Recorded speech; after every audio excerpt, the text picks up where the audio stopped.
Welcome to Happy Homes and Gardens. I'm your host. My name is Daphne Royse. I am a real estate broker, architecture, and interior designer. Edward Oates is co-founder of Oracle Corporation, which provides one of the most widely used technologies in the world since 1977. Oracle started the same year was the year Edward finished his master's degree in San Jose State University. Let's welcome Edward and let him share his stories. Hello, Edward. Hello, Daphne. Nice to see you. Nice to be here. Thank you.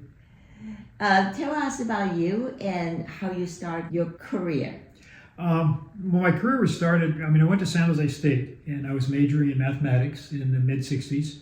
And the last class I took, I was always interested in computers. I built a computer when I was a freshman in high school, things like that.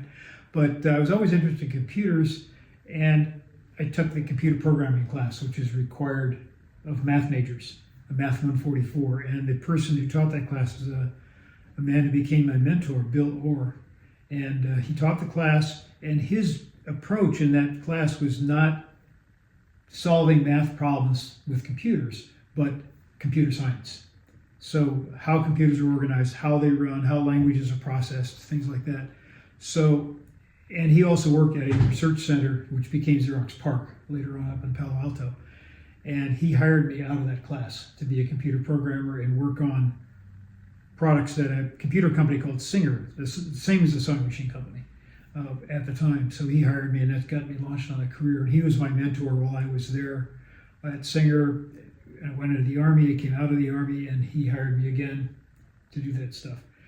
In the Army, I learned about databases, because that was they hired me as a computer programmer, like drafted me as a computer programmer, and we programmed the databases for all of the people who were in the Army. And so I learned about databases and how they were organized, at least in those days, and this was 1969, on magnetic tape. And when I came out of the Army, went back to work for Singer, and then went to work for Ampex. Ampex is where I met Larry Ellison and Bob Miner, and we were working on a mass storage project for the CIA and for the National Center for Atmospheric Research. Again, magnetic tape storage, but trillions of bits, which at the time was a lot of memory. You have more than that in your watch now, but in 1975, when we met, that was a lot of storage. So we immediately became really good friends and started, we call it plotting, to create our own company. There was a number of things about the way we felt companies, especially engineering companies, were organized, didn't reward the best performers. It rewarded the people who'd been there the longest or knew the most other people. And we thought that talent should be rewarded. So part of the founding philosophy of Oracle was to hire the best and reward them appropriately, so that a computer programmer could make as much as a top salesman. We thought there was an imbalance in the way the world worked. So that was our plan. So we started Oracle, which was called Software Development Laboratories, in 1977. We had a software contract for a mass storage project, which we completed. That was our funding money. We had essentially no venture capital at the beginning. And whatever venture capital we took later was more to get business advice, because we were all computer programmers, than to get money. So that's how we kind of got started. I have two questions for you. Yeah. In 1970s, what kind of computer language did you study at school? At school, the computer we had at San Jose State was an IBM 1620, which no one has ever heard of, but it's a scientific computer. But small. It's a small computer. These days, it was the size of the desk we're sitting at here. So it was really small. It was a digital computer, base 10, which is highly unusual. But we programmed that in both machine language, assembly language, and in Fortran. So we used Fortran in the early days. When we started Oracle, we programmed a lot in an assembly language for the PDP-11, and eventually decided that wasn't very portable. And part of our strategy was to make portable software. So we wrote it in a language called C, which is now still widely used, but C++. And Objective-C are used more in that language space. How many ideas do you have before you guys form Oracle? We thought about a number of things as Bob and Larry in our little plot. If we're going to start a company, what should we do? And we thought, well, as we're working for Ampex, we were the software was a thing on the side as far as Ampex was concerned. They were selling hardware, and we decided that it made sense for us to do something in the software space, but maybe as consultants, software contracting, rather than building a product, because that seemed to be the easiest way to get started. And that's when we started the company. That's what we did. We had a software contract to build database, hardware software, the hardware drivers that drive the hardware that had a special mass storage system. So we had to build the drivers for that. We had to build things to move the data from this special storage system onto hard drives. Basically, the whole operating environment, we had to build all of that. That's what we did. And again, but as a contract. And we had enough money from the contract to fund the company. And once we did that, that was a 2-year project. And about the end of the first year, we determined, we all sort of met, that the best way to leverage our talents is not, charging an hourly fee and then, that was twice what we get paid, but to build a product. And so you leverage the investment in the product and sell, tens, hundreds, thousands of copies. So the initial investment would be amortized over a larger number of products that you could sell. And so we made that decision.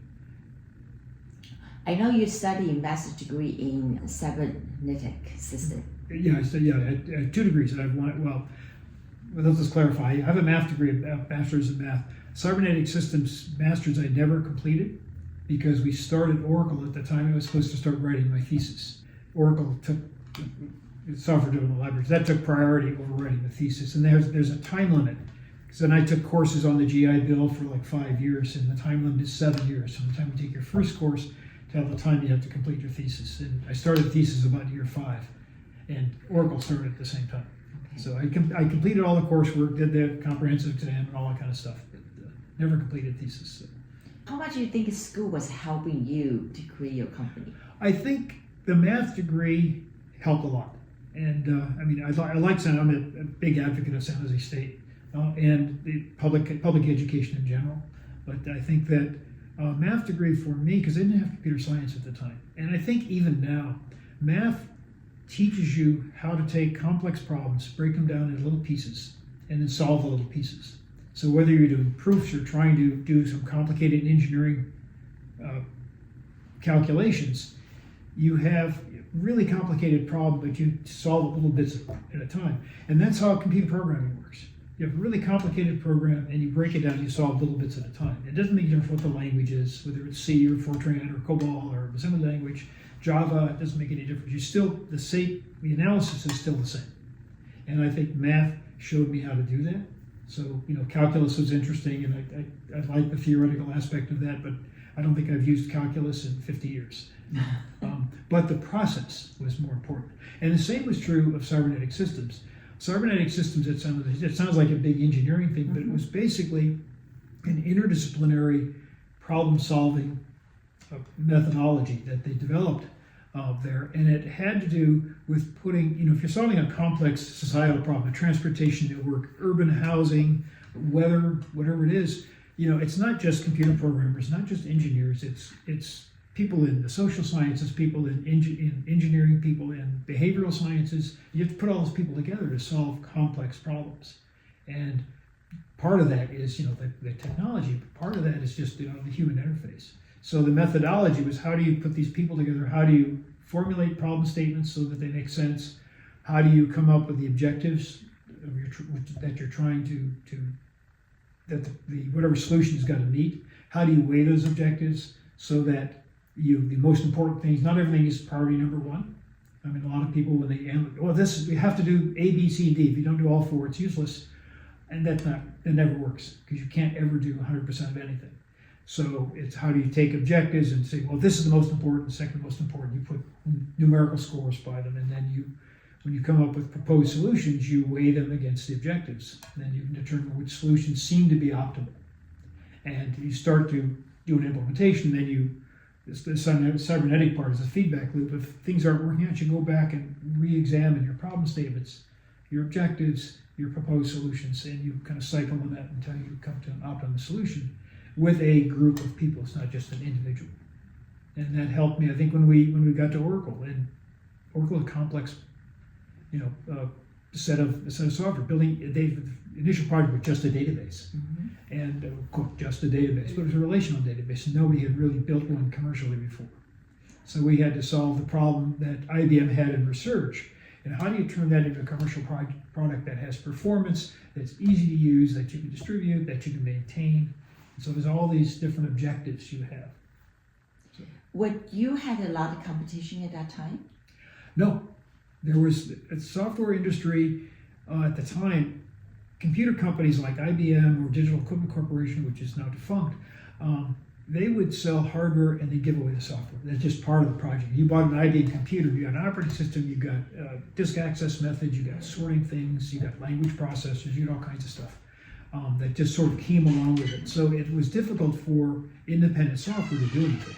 There were a couple of companies that wrote software that was better, significantly improvements on what IBM or Digital Equipment had to offer. Big companies called SyncSort, and sorting is a big part of what you do. You put it in alphabetical order or whatever. And IBM's sorting algorithm was not very good, and SyncSort was really good, 10 times faster. So they had a software company to do that. There were a few databases out there, but they're old style. They weren't relational databases. Nobody had a relational database. So we didn't have any competition in the database space early on. Later, IBM became a competitor within Sybase and Microsoft and people like that. But after we were well established. Yeah, you were early in late 70s. That's really early. It's really, there was no, well, it was interesting. If you contrast, if you're a software company today, you can patent your software, you can patent your algorithm. So in 1977, you couldn't patent software. You could trademark the code, you could make it a trade secret, you could copyright the physical code you had, but you couldn't copyright or patent the idea, the algorithms. And it made it difficult for a software company to protect their intellectual property. So everything had to be locked up in secret and things like that. And nowadays, you can patent all that stuff. So if you look at your phone, there's 500,000 patents inside your phone.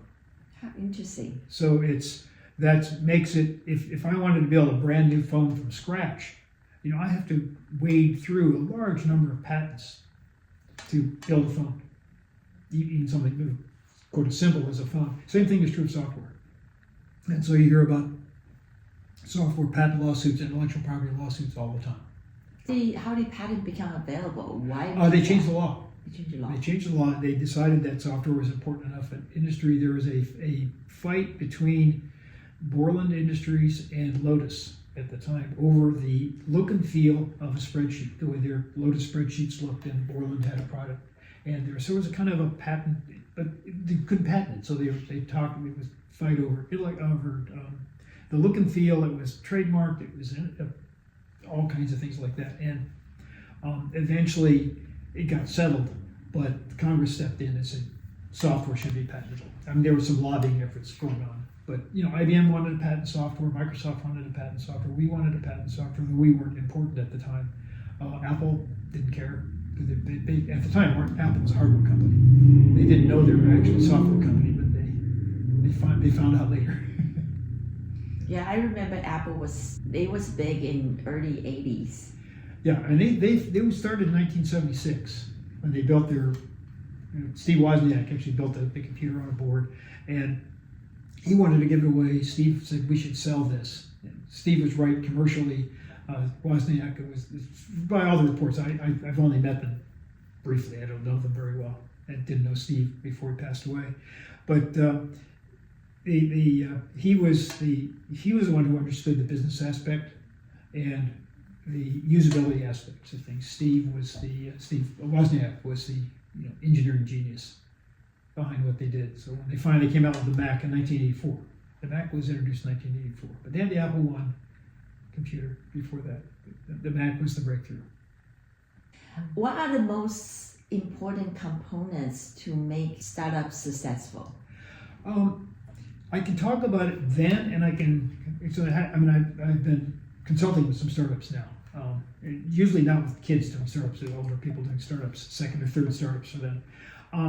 I think back then it was, since intellectual property wasn't a part of it, you had to basically develop in secret for a while before you told the world what you were doing. So you didn't really want to write papers about it and things like that. You had to, as if you wrote a paper about it, but somebody else would do it. Maybe somebody with more resources than you had. Venture capital was not part of the equation very much back in those days, because who would fund a software company who couldn't protect their ideas? So you had to come up with a good idea and just basically start building it and then try to sell it. And maybe you could start attracting, once you had some revenue, maybe you could attract some venture capital. But Oracle didn't have any venture capital to begin with. We didn't go public for 10 years. We went public in 1986. Nowadays, companies go out as they start up, they want venture capital right away. They need it. Because in order to build anything, you need an IP attorney. You need a proper corporate attorney to have your corporate structure done correctly. You probably need a tax attorney to deal with the flow of money that goes on. It's much more complex now to do that stuff. But Oracle started, we were all just programmers. We had no real business acumen. Larry was probably more clued into marketing than Bob and I were. Bob and I were both, project managers, computer programmers, system designers, things like that. But it was all on the tech side. And Larry had more marketing savvy than we did. We'd like to say Larry was the one with the chutzpah, the Jewish word meaning courage, basically. And so Bob and I could just go in the back and code, which is what we did. But today, I think you need to be much more cognizant of the business aspects as well as the technical aspects, and make sure that the founders assign roles so that everybody doesn't try to do everything, so they don't step on each other. So, Bob and Larry and I split our roles apart. Our first employee, Bruce Scott, who eventually did his own company. We knew what our roles were within the company, and we didn't, I wasn't trying to run marketing, and Larry wasn't trying to code. We'd all, get together and do design work, but we separated out what our roles were within the company, and that served us well going forward. And when we needed business acumen, when we finally went out to do some venture capital. We said we were working out of 3000 Sand Hill, which is kind of the home of venture capital in those days. And one company in particular, a guy named Don Lucas from Lucas Enterprises, took an interest in us. And we eventually talked, and he had lots of business acumen, lots of contacts, and so we brought him in as a funder, venture capitalist. He became chairman of the board for a long time to basically show us how to do business and basically trained Larry how to be a CEO. Very interesting. Yeah. Yes. Yeah. Are you still working or are you retired? I'm retired. I retired in 1996. I had told Larry at some point, when Oracle gets over 10,000 people, it's not a small company, it's not as much fun. I'll retire then, and I couldn't quit fast enough or something like that. But I took when Bob Miner died in 1995, it was kind of a wake-up call that there's a limit to how long these things can go on. And so I took a year off, just, kind of as a sabbatical. And I decided that Oracle would be going just fine without me, in a role there. And so I retired, and I pursued some of my interest in music and music technology, things like that, as well as helping startups. Kind of what I do, as well as philanthropy. I've always been an advocate of public education and public science education in particular. So I'm on the fundraising board at San Jose State. I'm on the San Francisco Zoological Society board. I'm an emeritus board member now, but it's all around combination of fundraising and getting people who might not have an opportunity to either get an education, get introduced to the world of science, the world of natural science, in a kind of painless way at the zoo, and for fundraising at San Jose State. And San Jose State is a majority institution. Most of the students are first generation, but it's technical stuff. Half the engineers at Apple come from San Jose State. People kind of don't know that, but it's true. So. Wow.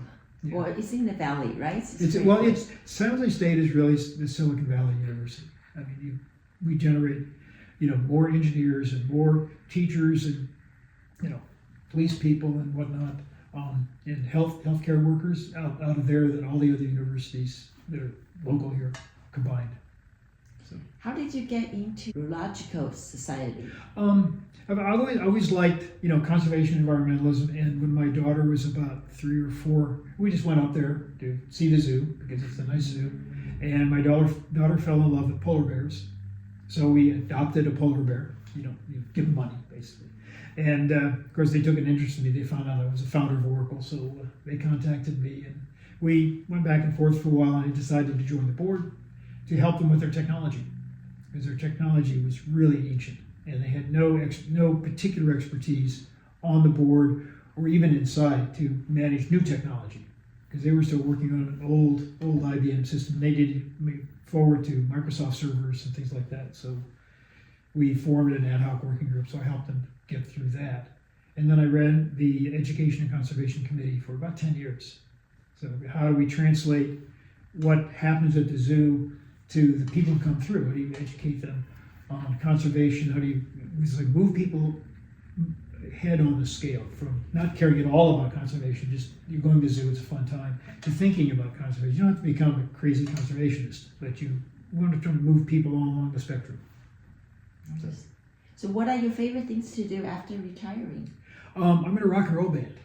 And it was the three of us were in a band back at San Jose State. Way back when, so we've maintained these friendships all these years, and I've been playing guitar since I was 17. Is that only instrument you do? And I sing in the band, and the band exists now. We used to be Beggars Opera back in the days, which is the name of a play from the Revolutionary War period, and we changed the name to the initials of people in the band, CHOC''D, pronounced shocked, not chalked, and we're going to change the name again, because we've got enough new members that the initials don't work anymore. Nobody pronounced the name correctly anyway, so bad marketing move to call it Chalk. So we're going to call ourselves Walking Back, because we play older music, 60s, 70s music, and it's one of our songs that we put out on the CD. So we'll call it Walking Back going forward. It's a world first, world exclusive. No one else knows this but you guys. So. Wow. But we have 6 members in the band. Okay. We all sing, so we can do Beatles and Beach Boys and Eagles, as well as blues and things like that. So and our own stuff. We write tunes as well. So. How often you practice with singing? We practice once a week. We get that. It's a social thing for us, and we play out maybe 4, 5, 6 times a year for nonprofit stuff. I have a studio in San Jose, so we'll do some shows down there. But I'm a member of a club called The Family, and we're going to play out there. We play there from time to time. We've done several shows for the San Francisco Zoo, gratis. We just donate our time, also for San Jose State. And we'll play at clubs once in a while. Just enjoyable, right? We have a good time. We all enjoy it. It's we're lifelong friends. We added two new members a couple of years ago in the late pandemic. So, they're all integrated with the band now. The newest member before that is our piano player. He's been with the band for 30 years. So, we're old school guys. So. Sounds like you went into your career and become so successful. Well, you was one of a unicorn company? No, we thought when we first started the company, we said, we'll be a consulting company. We'll have, 10 or 20 consultants, and we'll just farm them out, and we'll, whatever we pay them, we'll double it or whatever, and that's what we'll charge for that. And we didn't think that we'd be a giant successful company, even when we said we're going to build a product, we're going to build a database, which was modeled on an IBM research project called System R, which we kind of all knew about from our time at Ampex, and I was at Memorex for a short time. But we said, we'll build a product. We had no real thought that this was going to turn into what it turned into. If you can change one thing in your career path, what would it be? I don't think I'd change anything. It's been remarkably successful. I mean, I've had some personal issues, so I don't have the same financial clout that Larry and Bob have, but we don't need to go into that. But but I wouldn't change anything in the career path itself. I think I did the right thing in San Jose State. Maybe I could have been a better student, but it turned out okay as well. The path that Oracle followed, I think, was the right path for the time. Starting as trying to do some software consulting, get our feet on the ground as a business and bring some money in, and then decide to build a product so we could leverage our talents. The cost basis over a larger number of products. And the product we selected, relational database, was brand new at the time. Nobody had a product like that. IBM had a research project which sort of worked. And there were some intellectual underpinnings by books by Ted Codd and Chris Dade at the time, as well as the work that Michael Stoneberger was doing at Berkeley, Ingress, which was also a university project. That turned into a company as well. So we were in the right place in the right time. We made good decisions about, the software should run not just on IBM mainframes, let's make it portable so it runs on anything. Same thing, we said, if we have to communicate between two computers, rather than picking a specific network, we built a layer so that you as a programmer or a user didn't care what the network looked like. So you could run on any old network that happened to be out there.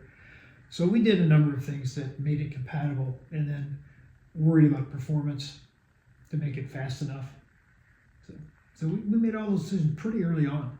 You were lucky and you had all the right moves. Yeah, our decisions, some of it was luck. I mean, any successful business is a component of luck involved. I think we made the right technical and business decisions early on. So we didn't have to change course halfway through. Oh, we should do this. We started on a path once we started building a relational database, and we stayed on that path. And we knew it had to be portable, so that was a very early decision. We knew we wanted to build a relational database, and we picked the right model. That was probably, I don't know if that was luck or not, because IBM was the big kid on the block. So we picked that. We got permission from IBM to use the language SQL. We have a letter somewhere in the archives that says, it's a public domain. So we use SQL as a language, and the other competitors were using their own homebrew languages. Hewlett-Packard had a database called Alpha. Ingress used Quell, and those are not blessed by IBM. So from a commercial standpoint, even if those other languages may have been superior from a technical standpoint, from a commercial standpoint, SQL was the right choice. What is your view on future technologies? I look at AI as going to be a big player. It is already a big player, but a lot of it's hype right now. But I think using artificial intelligence is a big step up from what used to be called expert systems. The hardware is there now from NVIDIA and others to process the amount of data that's required to train the systems. I think it can be misused, and probably already is being misused, but it can also be itself used to combat the misuse. So I think about, internet scams, all these things that happen, the phishing emails you get that were hand-generated by somebody in Ukraine or something like that, and the language is wrong, the things don't look right. AI can generate perfect-looking web pages. So you get email, it looks like it came from your bank, and the language is proper. So you don't have stilted language in there anywhere. So AI can generate those kinds of things and send it out. But other AI can detect that. So I think there'll be kind of a lock and locksmith kind of a thing going on with AI forever. I don't think it's ever going to change. Will AI, replace human intelligence? I don't think so. There's the number of connections you have in your brain is, in the multi-trillions. So and we don't really understand consciousness and what that means, what human intelligence really is anyway. So I don't think AI is going to do that. But it will displace routine jobs. If something can be figured out conveniently, on your phone now, if you have an iPhone and have the new Apple Intelligence in there, it knows how to summarize your emails and comes up with a pretty good summary. And that used to be a human job to come up, if you get somebody's business plan and you summarize, a human had to summarize it. AI can do that. So they're good at doing things like that. So even some fairly not routine tasks can be moved to AI. But I think that, like lots of technologies, it appears to shut off part of an industry, it'll create another industry to replace it. Would you think AI will impact our education systems? It can. I think, one of the flaws, in my view, of the education system now is that we're so grade driven. People work for the A, they don't work for the knowledge. And AI may help that. You think about kids learning about science. Every kid who's 7 years old or younger is a scientist. They want to know about the world. If you drop an egg on the floor rather than screaming at them for making a mess on the floor, you can teach them about fragility of eggs, what's inside the egg, what's that yellow part, what's that white part. There's a whole bunch of things you can teach in that moment. And we managed to take that curiosity and squash it by making them memorize the periodic table or something like that. And the same is true, I think, in history. I think it's true in art. We wind up, worrying about the, answers to questions on quizzes rather than what's really going on in whatever the subject matter is. So I think that AI can help teach that better. Would you see a lot of copyright issues there? Oh, there are, absolutely. As AI, scavenges the network for everything that was ever written, and then incorporate not necessarily the style, but the words and the ideas. It's complicated. Is it truly copyright infringement or not? And we probably need new laws for how to deal with that stuff. So, I think that as I look at a kind of general comment in technology, where it's gone since we started in '77, almost every bit of technology that we have has democratized access to data and computing technology. So, when we started in 1977, even if you were a company with kind of unlimited resources or a government, and you wanted to know something about the data that you had to contact the IT department and ask them to write a program, and 6 months to a year later, they would have the data. And data was scattered all over companies sometimes. So they didn't have spreadsheets, but it was all locked up in a computer room someplace. And now, Oracle democratized access to data because pretty much if the company put data into the Oracle database or an Ingress database or whatever, regular humans can write queries, select the name of all the employees who have red cars. And before that was a complicated computer program to write. And now you just type that in, and it would give you a list of all the employees with red cars. And so that, so the language and the organization of the data from a user perspective you didn't have to be a computer scientist. You could be an accountant. You could be a medical professional. You could be, law enforcement. You could be a regular business marketing person trying to get information that you had in the database. And you could ask those kinds of questions that you couldn't ask before. So democratized access to data. The advent of personal computers has democratized access to the technology, because even in the early days when we had Oracle, had a big PDP-11, it was a $500,000 machine. And when we first put Oracle on PCs, that PC was a $2,000 or $3,000 machine, and you could have a small Oracle database on a PC. And of course, PCs have grown into banks of servers and whatnot. But we democratized access to the technology. So smaller companies, individuals, departments, rather than giant corporations, could get access to the technology. The interfaces that Steve Jobs, actually Xerox PARC, in a computer called STAR, the GUI, or the graphical user interface, came out of Xerox PARC, but Apple really pushed it forward. So that the interface was not typing in cryptic commands. Like if you wanted to search, if you were in Unix and you want to search something, you type grep, G-R-E-P, generalized regular expression processor, as opposed to find or search or something like that. Well, what GUIs let you do is you just point and click. And pretty much you can sit down at any computer that has a graphical user interface, and without much training, you can be pretty productive pretty quickly on that computer. And it's especially true with tablets and phones, which you don't even have to worry about how the data gets stored or backing it up and all like that. So we've democratized access to technology. So basically anybody can get to it, for good and for ill. So we have social networks that everybody has access to all the news in the world, but how do you determine if the news is true or false? If somebody says the moon is made of green cheese, how do you know if that's true or not? So that's will continue to be a controversy.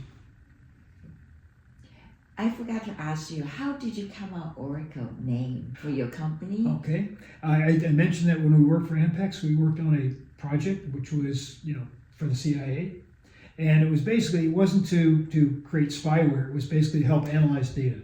And the code name for that project within the CIA was Oracle. And we became pretty good friends with the person who was directing that project. And so when we decided to build a product, we contacted them and got permission to use the name Oracle. We thought it was a good name for a database because that's, you think about the Oracle at Delphi. I mean, the Oracle would answer questions with cryptic answers. They weren't straightforward answers. And we said, well, we'll try to answer with straightforward answers. We'll give you the answer to your question. But that seemed to be a good name. So, because like I said, we started as Software Development Laboratories. We were a consulting company. Then Relational Software Incorporated, because we built relational databases. But nobody knew the names of those companies. They knew the name of the product, which is Oracle. So at some point we said, let's name the company after the product, which we did. So, Good choice. yeah. What do you see the Oracle feature? You have going to have a lot of changes. I do. I think that Oracle's got into the application space back when I was there in the 90s to build applications that used Oracle. So you had personnel applications and customer relationship management and those kinds of applications that a guy named Jeff Walker headed that group, and they built those applications using Oracle tools. And so applications are a big part of what Oracle does, not just the database. The database will continue to be central, but we're they got into artificial intelligence, got into basically storage management on a global level, cloud computing, all that kind of stuff. They compete with Salesforce with a product suite called NetSuite, which a person who worked for me actually developed, Evan Goldberg. And so they have, there's competition, but I think that it will continue probably in directions I can't predict because AI is brand new. Cloud computing is 10 years old or so now. So that will continue to store stuff, and we'll have, cloud computing as well as cloud storage and whatnot. AI is new, and so I think that has to find its way through. So I'm not sure where technology goes. No one knows. If I knew, I'd make a lot of money. Maybe start another startups, right? I don't know. I'm advising startups that work, do work in areas that involve, in one case, social networks around athletics and things like that, and another is basically business intelligence. So it's not really that catch-all term, which doesn't describe accurately what they do, but they're using artificial intelligence to do that work as well. So, did you work long hours? at Oracle? Yeah. Oh yeah, 80-hour weeks were minimal. I mean, you didn't have time off. I didn't take a vacation for 6 or 7 years, so it just worked. So. Well, I guess that's a lot of startups' life, right? It's always the case. If you have a startup, you expect to work 40-hour weeks in a startup, you're making a mistake. Go to work for salary, don't do a startup. But if you want to, if you're willing to put the time in, it might not be successful. Most startups don't work. They fail at some point. Whether it's a restaurant or a grocery store or software startup or hardware startup, most fail. They don't make it because there's a lot of competition. Unless you come up with what I like to say is an orthogonal idea, something that is at right angles to everything else that exists. And Oracle was, because there was the database research project. There were no products out there, so we said, let's go this direction and not build it on mainframes. Let's build it for every computer. And that was just a new space that wasn't occupied by anyone. You have to be unique.